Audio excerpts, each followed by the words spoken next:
ನಾಡಿನ ಎಲ್ಲ ನನ್ನ ರೈತ ದೇವರುಗಳಿಗೆ ನಮಸ್ಕಾರನ ಹೇಳುತ್ತಾ ಇವತ್ತೇನು ರಾಜ್ಯದ ಮುಖ್ಯಮಂತ್ರಿ ಆಗಿರ್ತಕ್ಕಂಥ ಡಿ.ಕೆ. ಶಿವಕುಮಾರ್ ಅವರೇ ಮತ್ತು ಸನ್ಮಾನ್ಯ ನರೇಂದ್ರ ಮೋದಿ ಸಾಹೇಬರೇ ಪ್ರಧಾನಮಂತ್ರಿ ಅವರೇ ಏನು ಇವತ್ತು ವಿದ್ಯುತ್ ಖಾಸಗೀಕರಣವನ್ನು ಮಾಡಿದಿರಿ. ಆ ಖಾಸಗೀಕರಣದಿಂದ ಇವತ್ತು ರಾಜ್ಯದಾಗೂ ಕೂಡ ಹಲವಾರು ಜಿಲ್ಲೆ ಒಳಗ ಟಾಟಾ ಕಂಪನಿ ಇರಬಹುದು, ಬೇರೆ ಬೇರೆ ಕಂಪನಿಗಳು ಬಂದು ಇಲ್ಲಿ ಖಾಸಗೀಕರಣ ಮಾಡ್ಲಿಕ್ಕೆ ಟೆಂಡರ್ ಪ್ರಕ್ರಿಯೆ ಮಾಡತಾರ. ನಾಳೆ ಖಾಸಗೀಕರಣ ಮಾಡಿ ನೋಡ್ರಿ ಹೆಂಗ ಮೊಬೈಲ್ ನಾವು ಹೆಂಗ ಜಿಯೋ ಕಂಪನಿದ ಮೊದಲ ಸಬ್ಸಿಡಿ ಆದ ಅಂತೇಳಿ ನಮಗ ತಲೆ ಕೆಡಿಸಿರು.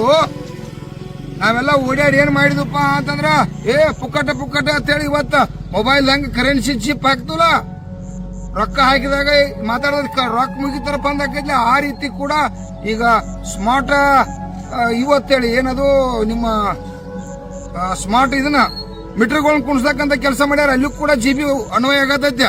ಅದನ್ನ ತಂದ್ ನಾಳೆ ನಮ್ಮ ಕರೆಂಟ್ ಮೋಟರ್ ಹಾಕ್ತಾರ. ರಾತ್ರಿ 12 ಗಂಟೆಗೆ ಕರೆಂಟ್ ಮೋಟರ್ ಕರೆನ್ಸಿ ಕಟ್ ಆತಂದ್ರೆ ಇವ್ರು ಹೆಣಕ್ ಕಳುದ. ತಕ್ಷಣ ರಾಜ್ಯದ ಮುಖ್ಯಮಂತ್ರಿ ಅವರು ಎಲ್ಲಾ ರಾಜ್ಯದಲ್ಲಿ ಇರ್ತಕ್ಕಂಥ ಸಂಸದರು ವಿದ್ಯುತ್ ಖಾಸಗೀಕರಣವನ್ನ ಸಂಪೂರ್ಣ ವಿರೋಧ ಮಾಡ್ತವೆ. ಅದು ತಕ್ಷಣ ವಾಪಸ್ ಆಗ್ಬೇಕು.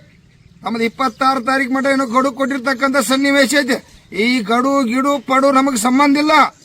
ನೀವೇನಾದ್ರೂ ಕಂಪನಿಗಳು ಟೆಂಡರ್ ಹಾಕಿರಪ್ಪ ಅಂದ್ರ ನಾಡಿನ ನನ್ನ ಎಲ್ಲಾ ರೈತ ದೇವರುಗಳ ಸಾರ್ವಜನಿಕರು ನಾವೆಲ್ಲರೂ ಕೂಡ ಕೂಡಿ ಏನು ನಿಮ್ಮ ಟೆಂಡರ್ ಪ್ರಕ್ರಿಯೆ ಇಲ್ಲಿ ಕೆಲಸ ಮಾಡ್ತಕ್ಕಂಥದ್ದು ಒಡೆದು ಹೋಗುದ ಹೊರಗೆ ಹಾಕ್ತಕ್ಕಂಥ ಕೆಲಸ ರೈತ ಸಂಘ ಮಾಡ್ಬೇಕಾಕತಿ.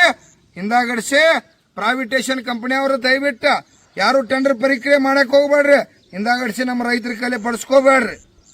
ನಾವು ಬಿಡಂಗಿಲ್ಲ. ಅದನ್ನ ಖಾಸಗೀಕರಣವನ್ನ ಯಾವುದೂ ಖಾಸಗೀಕರಣವನ್ನ ನಾವು ಒಪ್ಪುದಿಲ್ಲ. ನಮಗದ ಸಂಬಂಧ ಇಲ್ಲ.